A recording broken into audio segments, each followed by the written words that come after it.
It was 1930 in India when a frail 70-year-old man set out on a 240-mile walk to the sea, intending to lift a simple handful of salt from the shore. That quiet gesture ignited a movement that would shake the foundations of the largest empire in history. This was Mahatma Gandhi, the man who demonstrated that an empire sustained by force could be challenged without firing a single shot. He named his method Satyagraha, truth force, and through it helped free nearly 300 million people from colonial rule. How did a London-trained lawyer who once longed to become thoroughly English transform into the Mahatma, the great soul, who offered the world a new moral weapon against injustice? Why did the leader who brought Hindus and Muslims together in common struggle die heartbroken as India fractured along the very divisions he had spent his life trying to heal? Assassinated by a bullet, he nonetheless reshaped global history. Martin Luther King Jr. studied his philosophy. Nelson Mandela carried his writings into prison. Nearly every peaceful revolution since has drawn from the path he forged. We trace how a shy boy from Gujarat became a moral voice for humanity, why Albert Einstein regarded him as a miracle, why Winston Churchill scorned him, and how his assassination during a prayer meeting became the moment India realized the magnitude of its loss. This is the bedtime biography of the lawyer who became a liberator and freed a nation, only to watch it divide along the lines he tried to erase. Chapter 1 begins in Kathiawar between 1869 and 1888. Mohandas Gandhi was born on October 2, 1869, in the coastal town of Porbandar, where white limestone houses faced the Arabian Sea. His family belonged to the Bania caste, traditionally traders, though for 3 generations they had served as diwans, chief ministers, to small princely states in Kathiawar. His grandfather Uttam Chand Gandhi had been Diwan of Porbandar, and when a queen regent turned against him and sent soldiers to his home, he fled to another state. Years later, when asked to serve its ruler, he saluted with his left hand, declaring his rights still belonged to Porbandar, a gesture that reflected how honor outweighed wealth in those small courts. Mohandas's father, Karamchand Gandhi, also served as Diwan. Though not formally educated beyond basic literacy, he possessed political instinct and skillfully balanced British authority with princely pride. The year Mohandas was born was tense. The local ruler, Rana Vikmachi, had ordered the murder of a slave and an Arab soldier, prompting the British to strip him of his ceremonial gun salute, a humiliation felt even within the Gandhi household. Their home revolved around prayer and strict vegetarianism. His mother, Putlabai, a follower of the Pranami sect blending Hindu and Islamic traditions, would never eat before completing her devotions. During the rainy season of Chaturmas, she vowed to eat only if she saw the sun. Her children would scan cloudy skies and report its absence, and she would quietly continue fasting. She abstained not only from meat and eggs but often from food entirely, observing prolonged fasts with calm devotion. Young Mohandas observed this discipline closely. As a child, however, he could be mischievous. His sister recalled him twisting dogs' ears for amusement. His schooling in Rajkot was unremarkable. He missed classes and barely passed exams, ranking 404th in the province with 40% in matriculation. Nothing suggested future greatness. Adolescence brought rebellion through his friendship with Sheikh Mehtab, taller and more confident. Mehtab believed British strength came from eating meat, quoting a verse claiming the English ruled Indians because they were meat eaters and therefore stronger. Persuaded, Mohandas secretly ate goat curry, though guilt haunted him with visions of his mother's disappointment. After a year, remorse ended the experiment.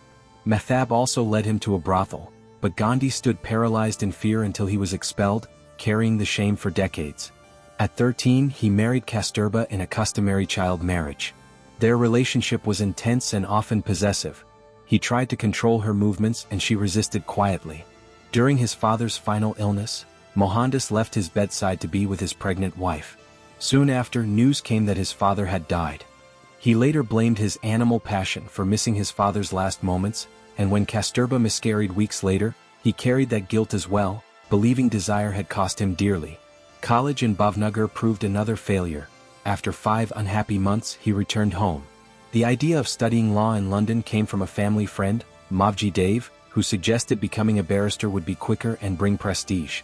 Elders of his caste opposed the sea voyage, declaring it polluting, but he resolved to go.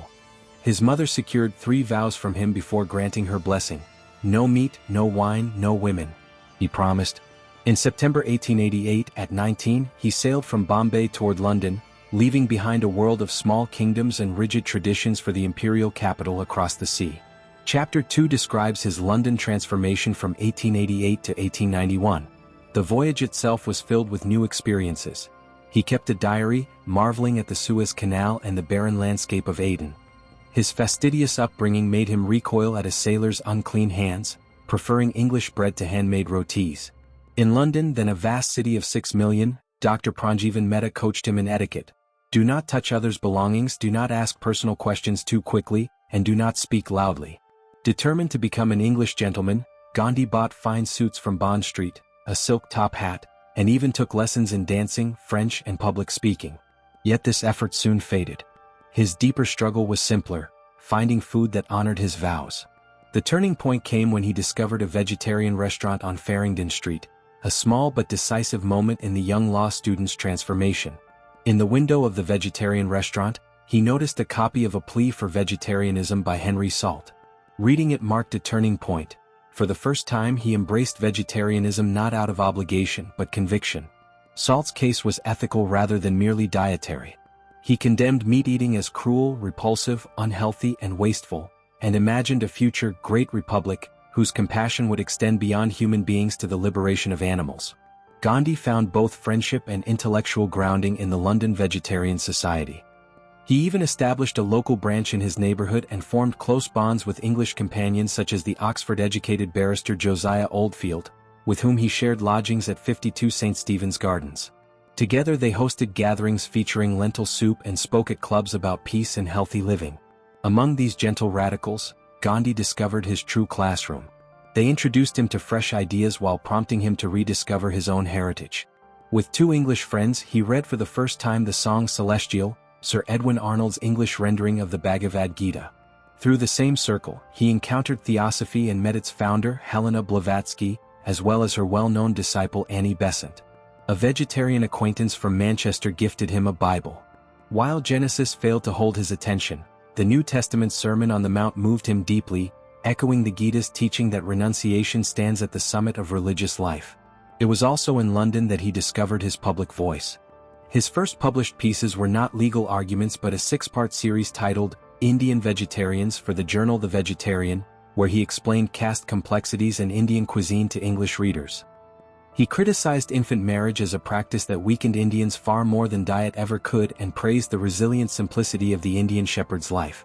Though he qualified as a barrister in June 1891, the most meaningful lessons he learned came from London's circle of thoughtful dissenters. Returning to India with legal credentials but a transformed outlook, Gandhi attempted to establish a practice in Bombay. The work felt monotonous and clients were scarce. During his first court appearance, nervousness overcame him. He froze and ultimately returned his client's fee. Back in Rajkot, he earned modestly drafting petitions but grew frustrated with local politics, especially after being abruptly expelled from a British official's office. He longed to leave India once more. An unexpected opportunity arose through a commercial dispute involving a prosperous Muslim merchant from his hometown who operated in South Africa. The assignment promised travel and employment, an appealing escape. Unbeknownst to him, it would plunge him into a harsh environment of racial hostility that would test his emerging principles to their limits. In May 1893, the ship from Bombay entered Durban harbor. At 23, Gandhi watched the unfamiliar South African coast emerge from the mist. He had come to handle a lawsuit for Dada Abdullah and Company, a Gujarati Muslim trading firm, expecting to stay a year at most. Instead, he encountered a society rigidly divided by race. The British-dominated colonial administration, the Dutch-descended Boers owned vast farmlands, and native Africans labored in mines and fields under restrictive laws. Between these groups stood roughly 50,000 Indians in Natal alone. Plantation laborers, bound by 5-year contracts, were dismissively labeled coolies, while self-funded migrants who ran shops were called passenger Indians, as though their ticket class defined their worth. His introduction to racial discrimination was immediate. Entering a Durban courtroom wearing his turban, he was ordered to remove it. He refused and later wrote to a local newspaper, arguing that asking an Indian to remove his turban was as insulting as asking a European to remove his trousers. Yet the defining moment came on a train to Pretoria. Despite holding a valid first-class ticket, he was ordered to move to third class because he was colored. When he resisted, a constable forcibly removed him at Pietermaritzburg, depositing him and his luggage onto the cold platform at night. Sitting in the dark waiting room, shivering without his overcoat and too proud to retrieve it, he considered returning to India. The humiliation and the contempt in the white passenger's gaze forced him to reflect deeply on dignity and injustice. Further indignities followed. A stagecoach driver refused him a seat inside and ordered him onto the footboard. When Gandhi objected, he was struck repeatedly while clinging to the railings as white passengers looked on silently. Yet on a later train journey, when another official tried to send him to third class, an English passenger intervened, declaring no objection to sharing a compartment with an Indian gentleman. The guard relented, and Gandhi was struck by this small yet powerful act of fairness. If personal prejudice marked his early experiences, collective fury soon followed. After completing his one-year contract, he remained in Natal 2 additional years to organize the Indian community against discriminatory legislation. In 1896, he returned briefly to India to bring his wife and children. During this visit, he wrote pamphlets describing injustices in Natal, but Reuters distorted his message, reporting that he accused whites of being dispossessed by Indians. The misrepresentation inflamed Durban's white population. When his ship returned in December 1896, authorities quarantined it for 3 weeks as crowds gathered, stirred by editorials warning of an Asiatic invasion. On January 13, 1897, passengers were finally permitted to disembark. Gandhi sent Kasturba and the children ahead in a carriage while he walked with an English lawyer named Lawton. A mob quickly surrounded them, dragging Lawton away. Gandhi was pelted with mud and rotten fish, and struck with a horsewhip. The assault might have turned fatal had Mrs. Alexander, the wife of the police superintendent, not stepped forward, opening her parasol and positioning herself beside the injured lawyer, daring the mob to strike again. Her intervention, followed by police whistles, dispersed the crowd. Gandhi refused to press charges against his attackers, a decision that puzzled white newspapers and even earned reluctant admiration. Yet as he lay bruised and swollen that night, he grasped a crucial truth. Polite letters, precise legal reasoning, and appeals to imperial fairness would not suffice in confronting systemic injustice. What had begun as a legal assignment had become something far greater. The commercial lawsuit could wait. He had discovered a deeper cause. Chapter 4, often remembered as the Merchants' Meeting of 1894, began as a simple farewell dinner at Dada Abdullah's home in Durban. It was April 1894, Gandhi's trunk was packed, his legal contract completed, the commercial dispute settled, and his £105 fee ready to fund a fresh start in Bombay. The evening meal, laid out with fine china and fragrant biryani, was meant to last only a couple of hours. During the fish course, however, a small article buried deep inside a newspaper changed everything. The Natal Legislative Assembly was debating the Franchise Amendment Bill, legislation that would remove Indians from the voters' roll. Gandhi read the report aloud, translating it from English into Gujarati for the assembled merchants. Silence fell across the table. These prosperous shopkeepers and warehouse owners, men who paid taxes and avoided trouble, suddenly realized that the government intended to bar not only them but also their sons and grandsons from ever voting. An elderly trader named Ahmed quietly set down his fork and urged Gandhi to remain and guide them. Gandhi protested that his ship was booked and his family awaited him in India, yet as he spoke he saw the uncertainty in their faces. By dessert, the farewell had transformed into an emergency strategy session. Names were listed, venues discussed, funds pledged. Gandhi agreed to postpone his departure for a month to help organize resistance. That single month would stretch into 21 years, though none of them could foresee it as Ahmed's hands trembled while promising £50 to the cause. 3 months later, the Natal Indian Congress convened its first meeting in a rented, tobacco-scented hall. Gandhi had drafted its constitution himself, modeling it on organizations he had studied in London. Abdullah Adam was chosen president for his wealth and respectability, while Gandhi became honorary secretary, effectively handling the daily labor. His routine took shape: mornings in court defending Indian traders accused of operating without licenses or laborers beaten on sugar plantations yet charged with insubordination, afternoons writing letters to colonial officials who rarely answered, evenings teaching English and explaining British constitutional principles to men unfamiliar with such systems. The petition opposing the franchise bill amassed 9,851 signatures, gathered by volunteers who went door to door explaining the stakes. Gandhi sought guidance from Dadabhai Naoroji in London, admitting his inexperience. Naoroji responded that the British Empire functioned on precedent rather than principle. Once a right vanished, it was nearly impossible to restore. Local newspapers mocked the campaign. The Times of Natal suggested Gandhi advertise himself instead of lecturing readers about Indian rights, while another editorial likened Indians to rabbits multiplying destructively. Gandhi's carefully reasoned rebuttal, asserting that Indians as British subjects deserved British justice, appeared under the dismissive headline, Impertinence. Living alone in a modest beech grove house, cooking simple vegetarian meals, Gandhi used his solitude to reflect.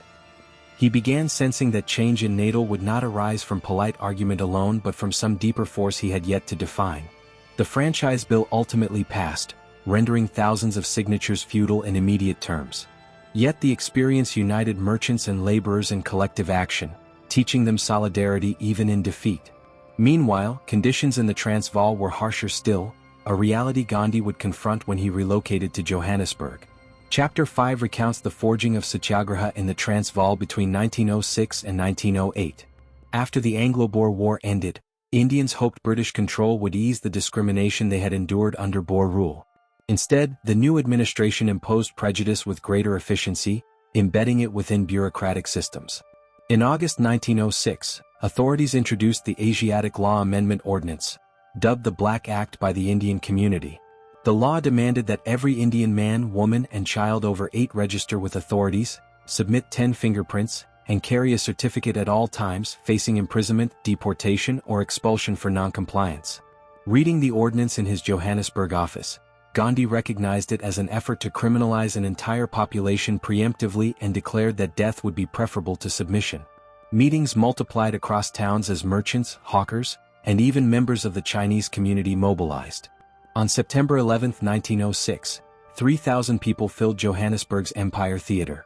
Abdul Ghani, a respected merchant, spoke of willingly going to prison. Another merchant, Habib, proposed swearing an oath before God never to comply. Sensing the gravity of the moment, Gandhi warned the crowd of the hardships ahead: confiscated property, imprisonment, hungry families, and children left behind. Then he asked those prepared to swear such an oath to stand. Every person in the theater rose, hands raised in solemn commitment. Gandhi sought a term to capture this spirit. Passive resistance seemed inadequate. He chose Satyagraha, truth force or soul force, a strength rooted not in retaliation but in the willingness to endure suffering without violence. When permit offices opened on July 1, 1907, they found no applicants. Peaceful pickets quietly reminded potential registrants of their oath. The first arrest was not Gandhi but Ram Sunda Pandit, a priest in Jermistan who refused to leave his temple. Gandhi himself was arrested on December 27 alongside 22 others and on January 10, 1908, pleaded guilty before a magistrate, receiving 2 months of simple imprisonment, his first jail term. He adapted to prison life with reflection and writing, while hundreds more Indians filled the cells.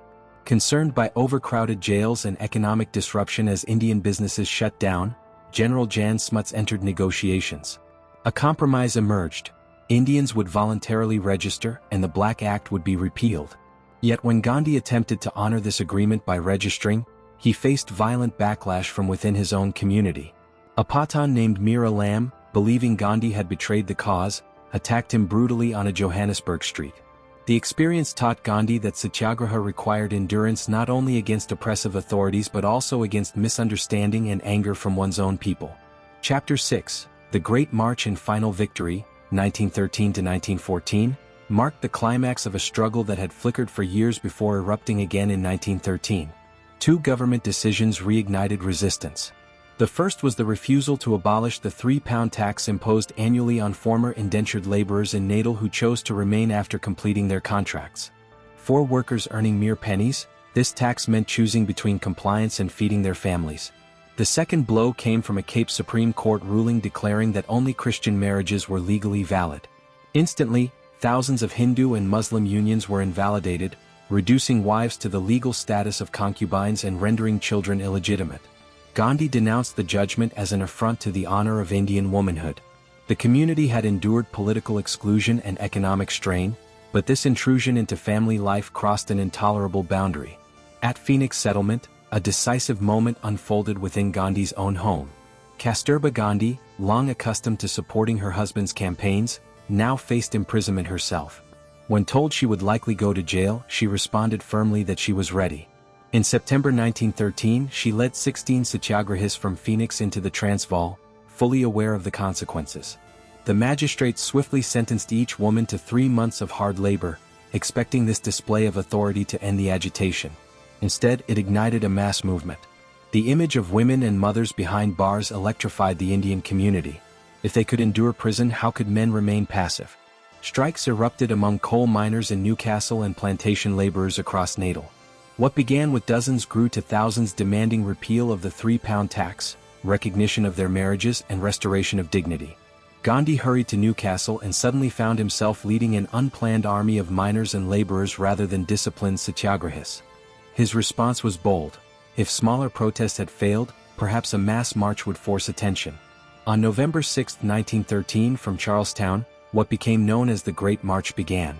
A journalist found Gandhi the night before serving curry and rice in the yard of an Indian store, a striking contrast to the once fashionable barrister he had been. Families set out together carrying scant belongings, children rode on shoulders, and women who had rarely left their plantations walked toward uncertainty. As Gandhi's cart passed weary marchers, they saluted him as Bapu, father.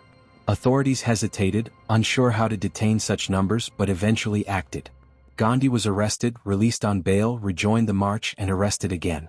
Police ultimately intercepted the procession, loading participants onto trains and transporting them not to conventional prisons but back to mines and plantations converted into barbed wire enclosures.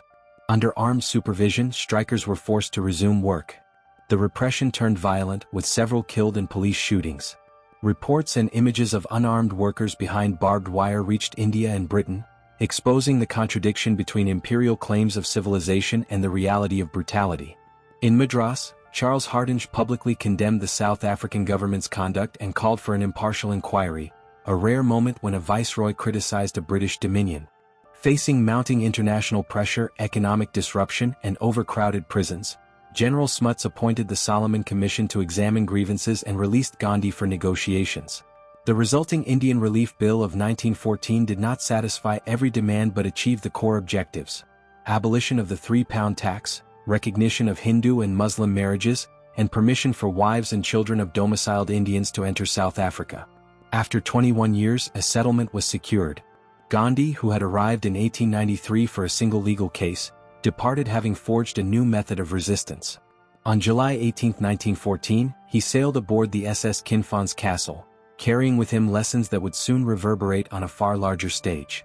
Chapter 7, The Returning Hero and the Champaran Struggle, 1915 to 1917, opens with Gandhi's arrival in Bombay in January 1915 after 2 decades abroad. He returned not as an obscure lawyer but as a figure celebrated for confronting racial injustice. Crowds thronged the harbor, showering him and Kasturba with garlands and petals until their faces were nearly hidden beneath flowers. That evening, Bombay's elite assembled at the Petit Mansion, where judges, merchants, and financiers gathered beneath chandeliers to honor a man who neither drank the champagne nor ate the feast prepared in his name. Fairuzesh Mehta praised Gandhi and acknowledged Kasturba's shared sacrifices. Political rivals such as Bal Gangadhar Tilak and Gopal Krishna Gokhale appeared together, while a young Muhammad Ali Jinnah commended Gandhi's achievements yet warned that South Africa had lost an irreplaceable advocate. Despite accolades, Gandhi recognized his unfamiliarity with contemporary India. Following Gokhale's advice, he spent a year traveling third class across the country, from Kathiawar to Haridwar, from Kolkata to Madras, observing and learning rather than immediately entering politics. In Madras, where many South African satyagrahis had originated, supporters unhitched the horses from his carriage and pulled it themselves through the streets in an outpouring of devotion. During these journeys, he confronted the harsh realities of untouchability, witnessing marginalized communities barred from temples, wells, and even pathways. He declared that if such discrimination were intrinsic to Hinduism, he would openly rebel against it. By 1916, at the Congress session in Lucknow, a determined peasant named Rajkumar Shukla persistently approached Gandhi, urging him to visit Champaran to witness the exploitation of indigo farmers. Shukla followed him from city to city, repeating his plea until Gandhi agreed. The stage was set for the next chapter of struggle on Indian soil. The Tingkathia system that Gandhi encountered in Champaran was harsh and exploitative. British planters compelled Indian farmers to grow indigo on 3/20ths of their land, leaving them no freedom to decide what to cultivate. The payment they received was meager, while the indigo dye produced from their labor enriched British merchants and colored European fabrics. In April 1917, Mahatma Gandhi arrived in Champaran and began documenting the grievances of peasants by recording their testimonies. Alarmed by his activities, British officials ordered him to leave the district while he was traveling by elephant through the villages of Bihar. In court, Gandhi delivered a powerful statement, explaining that he had come to serve humanitarian and national interests. He said he faced a moral conflict between obeying the law and following his conscience to help oppressed peasants, and he chose conscience. Pleading guilty to disobeying the order, he surprised the authorities, who were equally unprepared for the thousands of farmers gathered outside the courthouse in his support. The case was eventually withdrawn, and Gandhi, along with colleagues including a young lawyer named Rajendra Prasad, resumed collecting evidence from thousands of cultivators. The overwhelming proof led the government to establish an inquiry committee, on which Gandhi himself was appointed. The committee unanimously recommended abolishing the Tinkathia system. Despite resistance from planters, the decision was upheld, marking Gandhi's first major triumph of non-violent resistance in India. Champaran demonstrated that Satyagraha could succeed on Indian soil as it had in South Africa and transformed Gandhi into a mass leader capable of mobilizing rural populations and compelling the British administration to concede without violence, setting him on a path to challenge the foundations of the British Raj. In 1918, after Champaran, Gandhi applied his methods to a labor dispute in Ahmedabad's textile mills. The mill owners were led by Ambulal Sarabhai, who had previously supported Gandhi's ashram financially, while the workers were led by his sister, Ansuya Sarabhai. Each day, striking workers gathered under a babool tree by the Sabarmati River to hear Gandhi speak. As days passed and families suffered from hunger, a worker accused Gandhi and Ansuya of living comfortably while laborers endured hardship. Deeply affected, Gandhi announced he would fast until a resolution was reached, marking his first public fast. As his health declined, the mill owners agreed to arbitration, and the workers secured a wage increase. Around the same time in Kheda district, peasants, led by Vallabhai Patel, refused to pay land revenue after crop failure. Instead of violent rebellion, they practiced disciplined non-payment, confounding British expectations. In 1919, the British government enacted the Rowlatt Act, extending wartime emergency powers such as detention without trial and arrest without warrant, despite earlier promises to end such measures after World War I. At his Sabarmati ashram, Gandhi drafted a Satyagraha pledge on February 24, calling for peaceful civil disobedience and a nationwide hartal on April 6. The response was extraordinary. Cities from Bombay to Kolkata, Delhi to Madras, shut down as people fasted and prayed, symbolizing Hindu-Muslim unity. During this period, Gandhi began to be called Mahatma, meaning great soul. However, British repression intensified in Punjab. In Amritsar, Brigadier General Reginald Dyer responded to unrest by taking control. On April 13, 1919, thousands had gathered in Jallianwala Bagh, an enclosed garden, many celebrating Baisakhi. Dyer arrived with soldiers, blocked the main exit, and without warning ordered them to fire into the crowd for 10 minutes, discharging 1,650 rounds. Official reports counted nearly 400 dead and over 1,000 wounded, though actual numbers were likely higher. Some victims leapt into a well to escape bullets and drowned. In the aftermath, Dyer imposed humiliating measures such as the crawling order, forcing Indians to crawl along a street where a British woman had been attacked. The massacre shattered faith in British justice, and Gandhi began to view the empire as profoundly evil. Later in 1919, at a special Congress session in Kolkata and then at the annual meeting in Nagpur, Gandhi proposed a non-cooperation program, refusing to work for, buy from, or recognize British authority. Despite opposition from established leaders, the Congress adopted a new constitution, expanding membership and forming village committees. Gandhi promised that adherence to non-cooperation would bring Swaraj within a year. The movement gained momentum as prominent figures returned titles and honors, students left government institutions, and lawyers such as Chittaranjan Das and Motilal Nehru abandoned lucrative practices. In July 1921, Gandhi publicly burned foreign cloth in Bombay. Across rural India, peasants invoked his name while organizing against landlords, believing a just Gandhi Raj was imminent. Workers in Assam's tea gardens struck work, claiming Gandhi had ordered it. Stories of miracles and divine powers associated with him circulated widely, while even some Anglo-Indian families feared his growing influence. For over a year, the movement largely remained peaceful until February 4, 1922, when protesters in Chauri Chaura clashed with police. After police fired on demonstrators, the enraged crowd burned down a police station, killing 23 policemen. Gandhi was appalled and declared that no provocation justified such brutality. Against the advice of colleagues like Jawaharlal Nehru, he suspended the entire movement, believing the nation was not ready for disciplined non-violence. The British soon arrested him on March 10, 1922. At his trial before Judge C. N. Broomfield, Gandhi pleaded guilty to sedition and described how British rule had left India politically and economically weakened. The judge acknowledged Gandhi's stature as a patriotic and principled leader before sentencing him to 6 years in prison. Gandhi became prisoner number 827 at Yerwada jail, where he devoted himself to reading, spinning, and writing. In his absence, the nationalist movement fractured between Swarajists, who favored entering legislative councils, and no-changers, who upheld the boycott. Hindu-Muslim unity also deteriorated after the Khilafat movement collapsed with Turkey's abolition of the Caliphate, leading to renewed communal tensions and violent riots across northern India. In January 1924, Mahatma Gandhi suffered from appendicitis and underwent emergency surgery. Fearing the consequences if he were to die in prison, the British government released him. When he came out, he found that the political atmosphere had changed dramatically. The intense enthusiasm of 1921 had faded, and communal violence had spread. Deeply troubled by Hindu-Muslim conflict, Gandhi undertook a 21-day fast in Delhi, declaring that he was willing to cement unity between the two communities even with his own blood if necessary. After this, he stepped back from active political agitation and devoted the next several years to traveling across India, encouraging hand-spinning and the use of khadi, campaigning against untouchability, and rebuilding trust at the grassroots level in villages. The spinning wheel became central to his message, as he believed economic self-sufficiency was essential for genuine independence. During this quieter phase, he was patiently observing and preparing, waiting for the right moment when India would once again be ready for mass action. By the late 1920s, the earlier nationwide movement had fragmented into rivalries and internal disputes. Gandhi remained largely withdrawn from high politics, focusing instead on village uplift and constructive work, while the Congress Party argued internally and British officials continued administering the country as though their authority had never been seriously challenged. Yet Gandhi was searching for a cause that was simple, universal, and instantly understandable to every Indian. He found that cause in salt, a basic necessity required by every human being, especially the poorest laborers.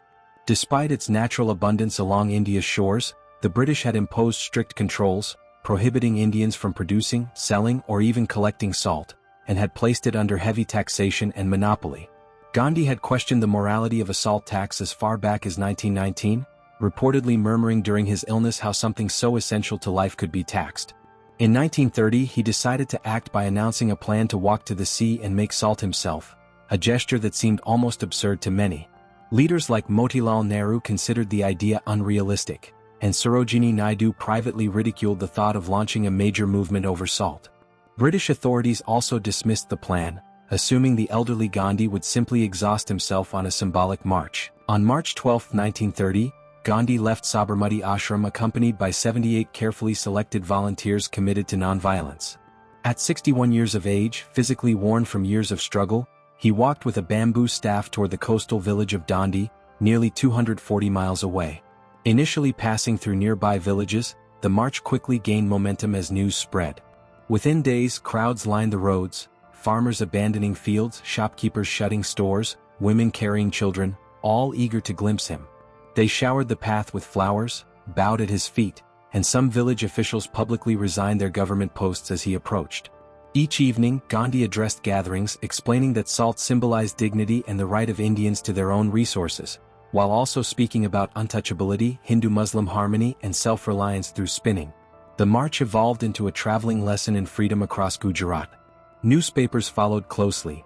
Indian publications compared him to mythic and biblical liberators, while foreign outlets like Time magazine mocked him as a frail saint leading a feudal procession. British administrators remained outwardly unconcerned, believing the demonstration posed little threat, yet the growing crowds and shifting public mood suggested otherwise. The marchers reached Dandi on April 6, 1930, a date deliberately chosen to mark the anniversary of the 1919 Rolat Satyagraha. After a night of prayer, Gandhi walked to the shore at dawn and lifted a handful of salt-laden mud, technically violating the law. Sarojini Naidu, now present despite her earlier skepticism, hailed him as a lawbreaker in admiration. That simple act ignited a nationwide wave of defiance. Across India, People began producing and selling illegal salt, boiling seawater in their homes. Women, whom Gandhi had initially advised to remain in the background, entered the movement in large numbers, picketing liquor shops and stores selling British cloth. Arrests multiplied rapidly, first hundreds, then thousands, and eventually tens of thousands. Jawaharlal Nehru and other Congress leaders were arrested, followed by Gandhi himself in early May, but by then the movement had taken on a life of its own. A particularly dramatic episode occurred at the Darasana salt works near Bombay, where Sarojini Naidu led 2,500 non-violent volunteers toward the government salt depot. Police awaited them with steel-tipped clubs. As documented by American journalist Webb Miller, the volunteers advanced calmly while officers struck them brutally, fracturing skulls and knocking them unconscious. Yet the protesters did not retaliate or break ranks. They continued forward until they were physically unable to move. Miller described the scene as one of the most savage displays of police force he had ever witnessed, a testimony later supported by correspondent Negli Farson. Reports circulated internationally, portraying British rule not as benevolent governance but as violent repression against unarmed civilians. The moral credibility of the empire deteriorated sharply. The Salt Satyagraha revealed the stark reality of imperial power, police beating defenseless individuals for making salt, and demonstrated how disciplined nonviolence could expose injustice before the world. Facing global criticism, the British government recognized the need for negotiation. Gandhi was released from prison and invited to participate in discussions about India's constitutional future. The man once dismissed as a half-naked fakir was now treated as a political equal. In 1931 he sailed to London aboard the SS Rajputana to attend the Second Round Table Conference as the sole representative of the Indian National Congress, symbolically carrying the aspirations of millions. Rejecting luxury, he traveled second class, slept on the open deck under the stars, conducted prayer meetings and spun his wheel during the voyage, drawing curiosity from fellow passengers. Upon arrival in England, he declined an offer to stay at the Ritz Hotel and instead chose to reside at Kingsley Hall in London's East End, a settlement run by Muriel Lester among working-class communities, reflecting his commitment to simplicity and solidarity with the poor even while engaging in high-level negotiations. When Mahatma Gandhi arrived in London, he deliberately chose to stay at Kingsley Hall in the East End among working-class families, believing he should live among people similar to those he represented in India. His simple daily routine soon fascinated the city. He rose at 4 in the morning for prayers and then walked through the quiet streets before dawn while London still slept. Milkmen greeted him, newspaper boys called out to him, and within days groups of children began trailing behind him as he strolled, charmed by his humor, toothless grin and bright, playful eyes. While the Communist Party criticized his visit as a tactic meant to mislead British workers, many ordinary laborers were captivated by the small man in a loincloth who spoke sincerely about spinning wheels and village life. At the political negotiations held at St. James's Palace during the Second Round Table Conference, however, matters were deteriorating. Gandhi insisted that the Indian National Congress spoke for all Indians, Hindus, Muslims, Sikhs, Christians and the so-called untouchables, but other delegates strongly rejected this claim. Representatives of the Muslim League argued that he represented only Hindus, princes dismissed him as merely a spokesman for agitators, and the sharpest disagreement arose with B.R. Ambedkar, who demanded separate electorates for the depressed classes to ensure political protection from caste Hindu dominance. Gandhi opposed this idea fiercely, believing it would permanently fracture Hindu society, and declared that even if he stood alone, he would resist it with his life. The conference ultimately collapsed without any constitutional agreement or progress toward independence. Politically, the trip achieved little, yet Gandhi accomplished something significant socially and morally. He visited Lancashire, where textile workers had suffered due to Congress's boycott of British cloth, and instead of encountering hostility, he found attentive curiosity. He explained that his struggle aimed not to harm British workers but to help impoverished Indians sustain themselves by spinning their own cloth. The workers listened respectfully, some expressing understanding and even shaking his hand. At Oxford and Cambridge, he debated students and scholars energetically. He met figures such as Charlie Chaplin, whom he had not previously known, and George Bernard Shaw, who jokingly described Gandhi as the second greatest man in the world. When he attended a meeting with George V at Buckingham Palace dressed in his usual simple attire, he reportedly quipped that the king wore enough clothes for both of them. After 3 months, Gandhi returned to India without a settlement but having humanized the Indian cause before the British public. Back home, he encountered renewed repression under the new viceroy, Lord Willingdon, and was soon imprisoned again in Yerwada jail, while the unresolved issue of separate electorates led to one of the most dramatic episodes of his life. In August 1932, British Prime Minister Ramsay MacDonald announced the Communal Award, granting separate electorates to the depressed classes. From his prison cell, Gandhi reacted with alarm, viewing it not as progress but as a dangerous division within Hindu society. He wrote to MacDonald declaring that unless the decision was reversed, he would undertake a fast unto death, aiming not at the British but at awakening Hindu conscience against untouchability. Ambedkar, who saw separate electorates as essential political protection for a long-oppressed community, reacted with shock and anger, insisting he could not abandon safeguards that his people desperately needed and recalling the deep humiliations suffered by untouchables for generations. Gandhi began his fast on September 20th, and as his health deteriorated, dramatic social changes unfolded across India. Temples opened their doors to untouchables, shared access to wells was granted in some cities, and reformist gestures multiplied. Meanwhile, immense pressure mounted on Ambedkar to compromise in order to save Gandhi's life. Negotiations in Pune involved leaders such as Madan Mohan Malviya and C. Rajagopalachari, and discussions were intense, focusing on reserved seats and electoral safeguards. At Gandhi's bedside, Ambedkar emphasized the necessity of political power for his community's survival, while Gandhi responded by expressing moral solidarity and describing himself as an untouchable by adoption. On September 24, the Pune Pact was reached, abandoning separate electorates but increasing reserved seats for the depressed classes to 148 instead of the 71 originally proposed. Though debated for decades, the compromise ended the immediate crisis. Rabindranath Tagore visited and sang from Gitanjali as Gandhi broke his fast with orange juice. Gandhi then intensified his campaign against untouchability by launching the weekly Harijan and undertaking a 9-month nationwide tour to promote reform and raise funds. While many welcomed him enthusiastically, orthodox opponents protested with black flags, hurled insults and even filth, and in June 1934 in Pune, a bomb exploded near his car, injuring others though he survived. By 1934, exhausted, Gandhi resigned from Congress and withdrew to Sevagram Ashram in central India, focusing again on village industries, spinning and education, even as global tensions rose and Germany moved toward war, developments that would soon draw him back into political struggle. When the Second World War began in September 1939 and Britain declared war on Germany, Viceroy Lord Linlithgow committed India to the conflict without consulting Indian leaders. The decision angered the Indian National Congress, especially leaders like Jawaharlal Nehru, who had long opposed fascism yet questioned how India could fight for freedom abroad while denied it at home. Congress ministries in the provinces resigned in protest. Gandhi's response was unconventional.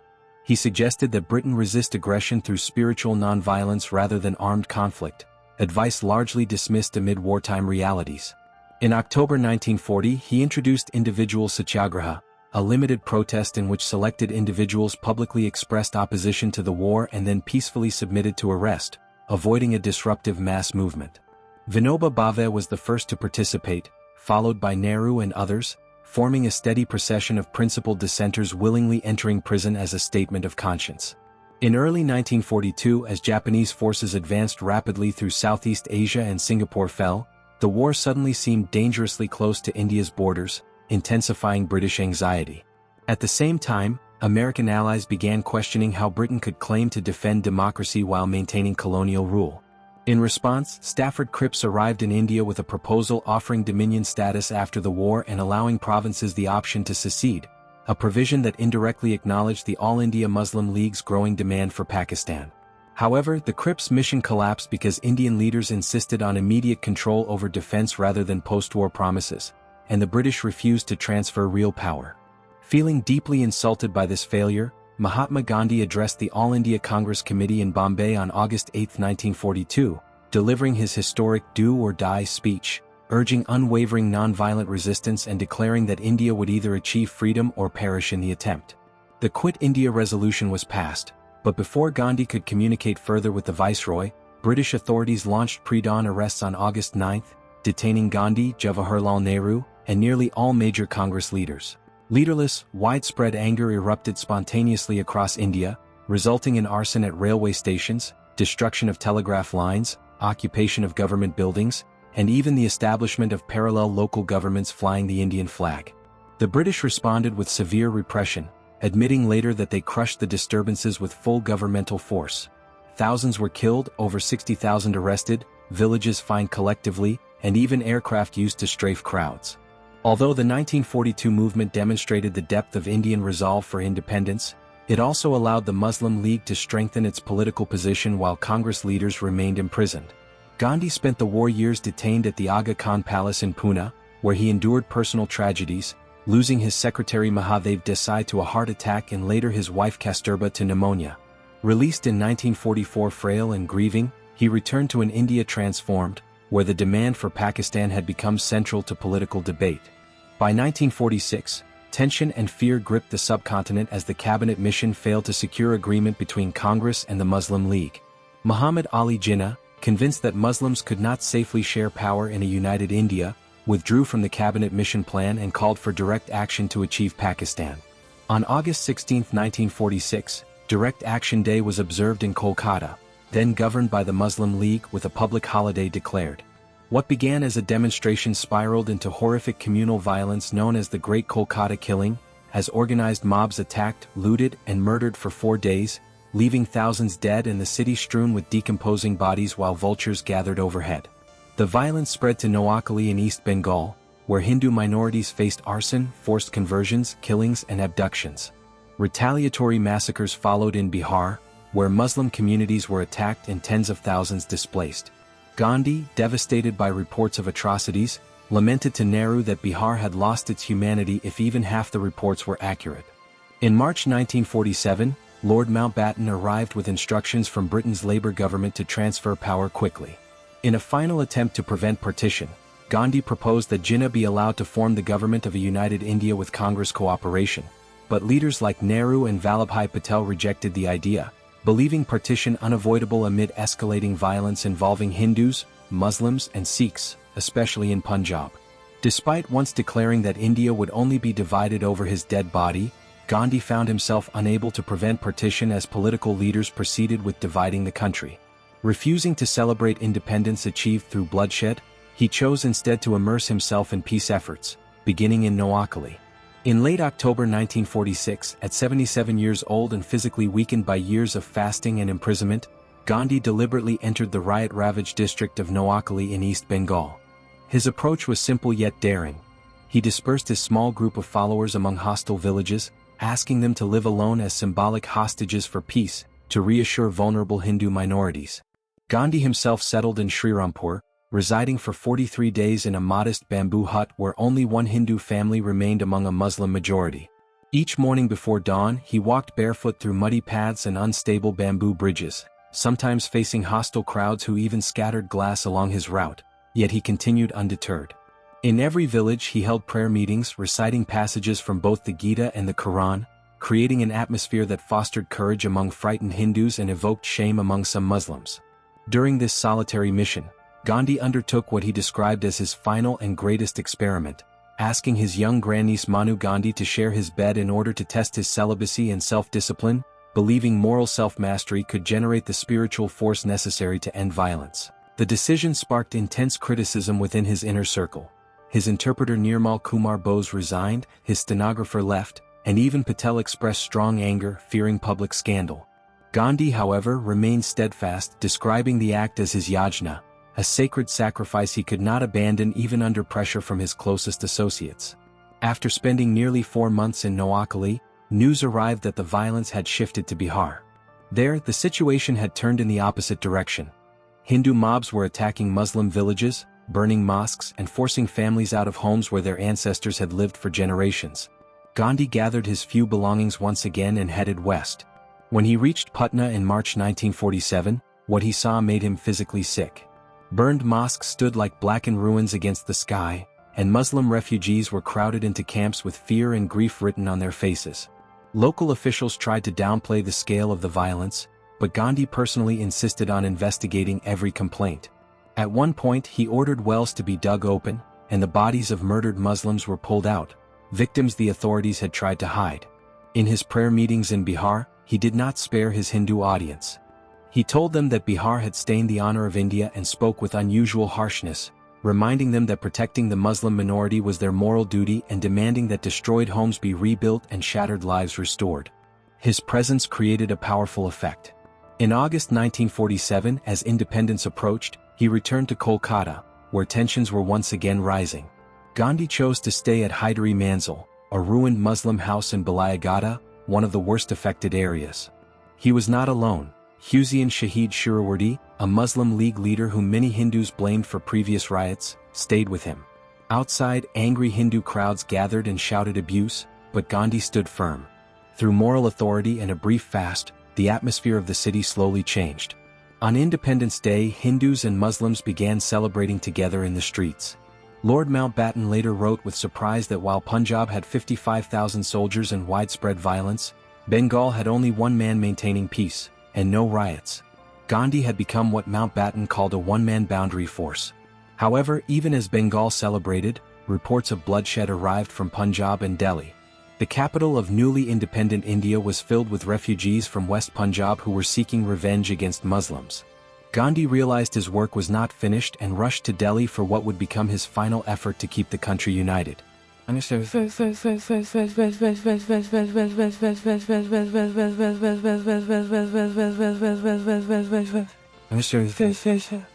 The Final Days and Martyrdom, 1947 to 1948. When Gandhi reached Delhi in September 1947, he found the city engulfed in violence.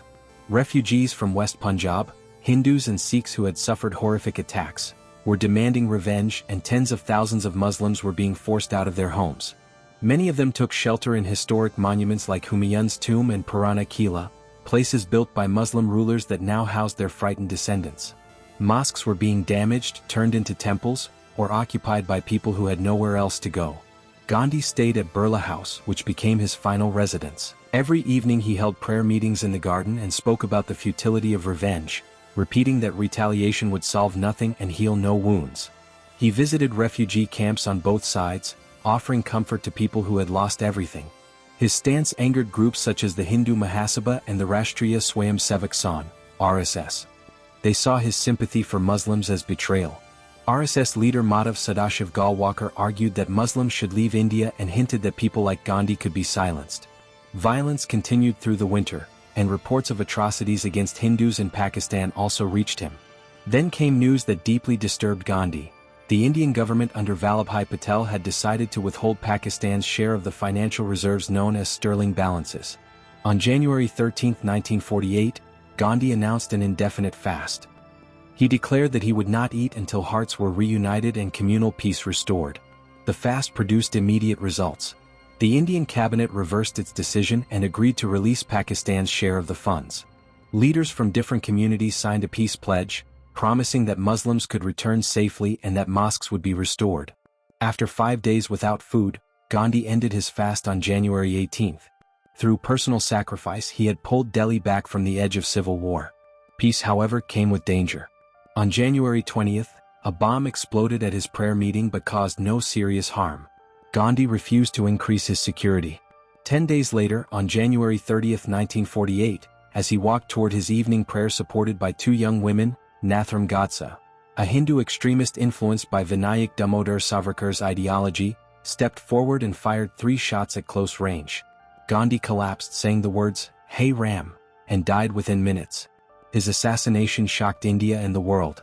A Pakistani newspaper wrote that history rarely records someone who fought against his own people to protect the honor of others. He had lived only 5 months in independent India, dying while trying to keep it united.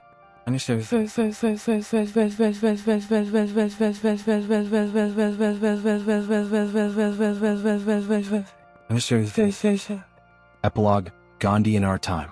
Gandhi's death brought a moment of stunned silence to India. He had once said he wished to unite Hindus and Muslims with his blood if necessary, and in a tragic way that wish seemed fulfilled. After his assassination, large-scale communal riots temporarily subsided, and for over a decade India avoided major religious violence. But old tensions never disappear, they resurface over time. By the 1980s, conflicts re-emerged around the Ram Janmabhoomi movement, which demanded the demolition of a Mughal-era mosque in Ayodhya. In 1990, Dr. Sushila Nair, a longtime Gandhian associate, visited the disputed site and led a prayer meeting, singing Gandhi's favorite hymn, Ishvar Allah Tero Nam. Some activists mocked her, claiming they represented Gandhi, while others responded, "We represent Godsa." Gandhi's assassin still has a small group of supporters today, and political organizations such as the Bharatiya Janata Party and its ideological parent, the RSS, have historically disagreed with Gandhi's vision of equal rights for all communities. The revolutionary left, including Maoists and Naxalites, also criticized him.